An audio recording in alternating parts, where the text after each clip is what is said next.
Welcomes two ইনায়াস recipe. মাখা কার না পছন্দের, তাও যদি হয় আবার পেঁপে মাখা, তাহলে তো কোনো কথাই নেই।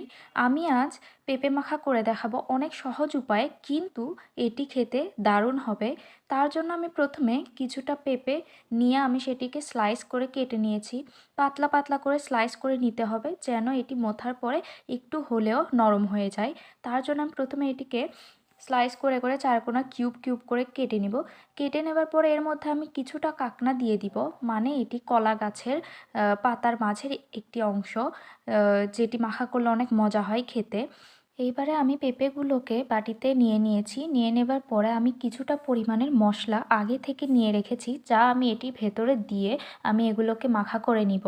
এবার আমি পেঁপে আর কাঁকনাগুলোকে একটা বাটিতে একসঙ্গে নিয়ে নিব। একসঙ্গে নিয়ে নেবার পরে আমি এর ভেতরে কিছুটা পরিমাণের লবণ, কিছুটা চিলি ফ্লেক্স, কিছুটা হলুদ আর কিছুটা পরিমাণের তেঁতুল আর আচার আমি এর ভেতরে দিয়ে দিব। দিয়ে দেবার পরে কিছুটা পরিমাণে সরিষার তেলও আমি এখানে দিয়ে দিব। দিয়ে এগুলোকে আমি হাতের সাহায্যে মিক্সড করে নিব। মিক্সড করে নেবার সময় এটা খেয়াল রাখতে হবে যেন এগুলো থেকে জল বেরিয়ে আসে। এগুলোকে একসঙ্গে মিক্সড করে নিব, যেন পুরোটা মিক্সড হয়ে যাওয়ার পরে এটি নরম হয়ে এর ভেতরে থেকে একটু একটু করে জল বেরিয়ে আসে।